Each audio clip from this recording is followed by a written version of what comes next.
വിവാദങ്ങൾക്കിടെ KPCC നേതൃയോഗം തിരുവനന്തപുരത്ത് തുടരുകയാണ്. നേരത്തെ തീരുമാനിച്ച യോഗമാണെങ്കിലും രാഹുൽ മാങ്കൂട്ടത്തിൽ ഇന്ന് നിയമസഭയിൽ എത്തിയതുൾപ്പെടെ ചർച്ചയാകും. നേതൃയോഗത്തിൽ വർക്കിംഗ് പ്രസിഡന്റ് ഷാഫി പറമ്പിൽ പങ്കെടുക്കുന്നില്ല. രാഹുൽ വിഷയത്തിൽ KPCC അധ്യക്ഷൻ പറഞ്ഞതിനപ്പുറം ഒന്നും പറയാനില്ല എന്നായിരുന്നു ഷാഫിയുടെ പ്രതികരണം. KPCC പ്രസിഡന്റ് പറഞ്ഞതിൽ കൂടുതൽ ഒരു പ്രതികരണവും ഞാൻ അതിനകത്ത് നടത്താൻ ആഗ്രഹിക്കുന്നില്ല. പോണോ വേണ്ടയെന്ന് അയാൾക്ക് തീരുമാനിക്കാമെന്ന് KPCC പ്രസിഡന്റ് പറഞ്ഞിട്ടുണ്ട്. ഇപ്പോൾ KPCC പ്രസിഡന്റ് പറഞ്ഞതിൽ കൂടുതൽ ഒരു വാക്കും അതിനെക്കുറിച്ച് ഞാൻ പറയാൻ ആഗ്രഹിക്കുന്നില്ല. മറ്റൊരു പ്രതികരണം ആ വിഷയത്തിൽ ഞാൻ തൽക്കാലം നടത്താൻ ആഗ്രഹിക്കുന്നില്ല. രാഹുലിന്റെ സഭയിലെ സാന്നിധ്യം KPCC നേതൃയോഗം ചർച്ച ചെയ്യുമെന്ന് കൊടിക്കുന്നിൽ സുരേഷ് MP പ്രതികരിച്ചു. കോൺഗ്രസ് പാർട്ടിയിൽ രാഹുൽ മാങ്കൂട്ടം ഇല്ല. പാർലമെന്ററി പാർട്ടിയിൽ നിന്ന് അദ്ദേഹത്തെ മാറ്റി നിർത്തിയിരിക്കുകയാണ്. കോൺഗ്രസ് സംസ്ഥാന പ്രസിഡന്റ് സ്ഥാനം അദ്ദേഹം ഒഴിഞ്ഞിരിക്കുന്നു. ഈ സാഹചര്യത്തിൽ രാഹുൽ മാങ്കൂട്ടത്തിനെ കുറിച്ചുള്ള ഏത് ചോദ്യത്തിനും ഉത്തരം പറയാൻ നമ്മൾ ബാധ്യസ്ഥമല്ല. അദ്ദേഹം കാരണം എന്ന് വെച്ചാൽ അദ്ദേഹം ഇപ്പോൾ പാർലമെന്റ് പാർട്ടിയിലെ അംഗമല്ല. അദ്ദേഹം നിയമസഭയിൽ പങ്കെടുക്കുകയോ പങ്കെടുക്കാതിരിക്കുന്നതോ ചെയ്യുന്നതിനെ സംബന്ധിച്ച് കോൺഗ്രസ് പാർട്ടിക്ക് അതിനകത്ത് എന്ത് അഭിപ്രായം പറയാനുള്ളത്? മനീഷ് മഹിപാൽ വിവരങ്ങൾ നൽകും തിരുവനന്തപുരത്ത് നിന്ന്. മനീഷ്, യോഗം തുടരുകയാണോ? നേരത്തെ പ്രതിപക്ഷ നേതാവ് യോഗത്തിൽ നിന്ന് പുറത്തേക്ക് പോകുന്നത് നമ്മൾ കണ്ടിരുന്നു. യോഗം അവസാനിച്ചോ? KPCC അധ്യക്ഷൻ മാധ്യമങ്ങളെ കാണുന്നുണ്ടോ?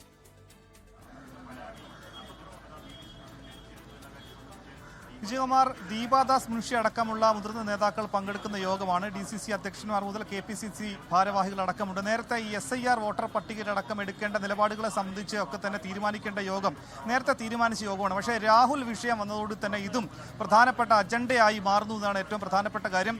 ഈ വിഷയത്തിൽ പ്രതിപക്ഷ നേതാവ് VD സതീശൻ അല്പം മുമ്പാണ് യോഗത്തിനെത്തി ശേഷം മടങ്ങിയത്. അദ്ദേഹം ഈ യോഗത്തിൽ തനിക്കെതിരായ സൈബർ ആക്രമണങ്ങൾ നടക്കുന്നതിൽ ഹൈക്കമാൻഡിന് പരാതി നൽകിയെന്ന വിവരങ്ങൾ കൂടി പുറത്തു വരുന്നുണ്ട്. ഏറ്റവും പ്രധാനപ്പെട്ട കാര്യം, ഒരു വിഷയത്തിൽ മറ്റു നേതാക്കളുടെ എല്ലാവരുടെയും ഒട്ടുമിക്ക നേതാക്കളുടെയും പ്രതികരണങ്ങൾ വന്നെങ്കിലും രണ്ട് നേതാക്കളാണ് ഇത് സംബന്ധിച്ച് മാധ്യമങ്ങൾ പല ചോദ്യങ്ങൾ ചോദിച്ചിട്ടും ഒരു വാക്ക് പോലും മിണ്ടാതെ ഈ വിഷയത്തിൽ പ്രതികരിക്കാതെ പോയത് ഒന്ന് മുൻ പ്രതിപക്ഷ നേതാവ് രമേശ് ചെന്നിത്തല, ഇപ്പോഴത്തെ പ്രതിപക്ഷ നേതാവ് VD സതീശനുമാണ്.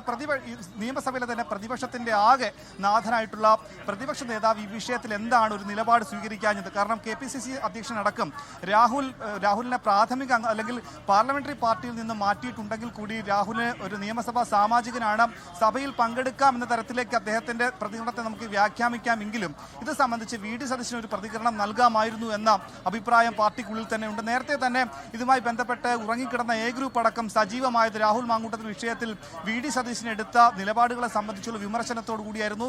ഇന്ന് രാഹുൽ മാങ്കൂട്ടം പങ്കെടുത്തത് അക്ഷരാർത്ഥത്തിൽ VD സതീശന്റെ ഇമേജിനേറ്റ പ്രഹരമാണെങ്കിൽ കൂടി ഇത് സംബന്ധിച്ച് VD സതീശന്റെ ക്യാമ്പ് മനസ്സിലാക്കുന്നത് തനിക്കെതിരായ ഗൂഢാലോചന പാർട്ടിക്കുള്ളിൽ നടക്കുന്നു, അതിന്റെ ഭാഗമായിട്ടാണ് രാഹുൽ പങ്കെടുത്തതെന്നാണ്. നിലവിൽ KPCC യോഗം പങ്കെടുക്കുമ്പോൾ ഏത് വിധേയനായിരിക്കും അടുത്ത ദിവസം രാഹുൽ മാങ്കൂട്ടം വിഷയം സഭയിൽ പ്രതിരോധിക്കുക? കാരണം പോലീസിനെതിരായ അതിക്രമങ്ങളടക്കം നിരവധി വിഷയങ്ങൾ സഭയിൽ ഭരണപക്ഷത്തിനെതിരെ ഉന്നയിക്കാനുണ്ട്. അതുമായി ബന്ധപ്പെട്ട കാര്യങ്ങൾക്കൊക്കെ തന്നെ ഉന്നയിക്കാൻ പറ്റാത്ത തരത്തിൽ അവിടെ രാഹുൽ മാങ്കൂട്ടത്തിനെ തുറുപ്പ് ചീട്ടാക്കിക്കൊണ്ട് ഭരണപക്ഷം ആ രീതിയിലേക്കുള്ള നീക്കങ്ങൾ നടത്തും. അതുകൊണ്ട് തന്നെ ഏത് രീതിയിലായിരിക്കും രാഹുൽ മാങ്കൂട്ടം വിഷയം അടുത്ത ദിവസം തൊട്ട് സഭയിൽ കൈകാര്യം ചെയ്യുക തുടങ്ങിയ വിഷയങ്ങൾ ഈ യോഗത്തിൽ ചർച്ച ചെയ്യും. പ്രധാന കാര്യം, ഈ ഒക്ടോബർ 30 വരെയുള്ള നിയമസഭാ സമ്മേളനത്തിൽ എല്ലാ ദിവസവും രാഹുൽ മാങ്കൂട്ടത്തിൽ എത്തുമെന്ന നിലപാടിലേക്ക് എത്തിയിട്ടുണ്ടെന്നാണ് വിവരം. അങ്ങനെയാണെങ്കിൽ ഓരോ ദിവസവും അതുമായി ബന്ധപ്പെട്ട് സഭ പ്രക്ഷുബ്ധമാകുമ്പോൾ അത് പ്രതിപക്ഷത്തിനേൽക്കുന്ന വലിയ പ്രഹരമാണ്. എന്തായാലും പ്രതിപക്ഷത്തിന്റെ ഫ്ലോറിലെ നീക്കങ്ങൾക്ക് രാഹുൽ മാങ്കൂട്ടത്തിൽ ഒരു തടസ്സമാകും എന്നൊരു വിലയിരുത്തൽ കോൺഗ്രസിൽ ഒരു വിഭാഗം നേതാക്കൾക്കുണ്ട്. VD സതീശനാണ് അത്തരം ആശങ്ക പങ്കുവെക്കുന്ന നേതാവ്. പക്ഷേ അദ്ദേഹത്തിന് ഒക്കെ വെല്ലുവിളിച്ചുകൊണ്ടാണ് ഇന്നത്തെ സഭാ സമ്മേളനത്തിൽ രാഹുൽ മാങ്കൂട്ടത്തിൽ പങ്കെടുത്തത് എന്നതാണ് പൊതുവെയുള്ള വിലയിരുത്തൽ. ഇതടക്കമുള്ള വിഷയങ്ങൾ KPCC നേതൃയോഗത്തിൽ ചർച്ചയാകും. പല വിഷയങ്ങൾ ചർച്ച ചെയ്യാൻ നേരത്തെ തീരുമാനിച്ച യോഗമാണെങ്കിലും ഇത് ഒരു പ്രധാനപ്പെട്ട വിഷയമായി ആ യോഗത്തിൽ ഉയർന്നു വരും എന്നാണ് ഞങ്ങളുടെ തിരുവനന്തപുരം ബ്യൂറോ റിപ്പോർട്ട് ചെയ്യുന്നത്. മനീഷ് മഹിപാലാണ് വിവരങ്ങൾ നൽകി.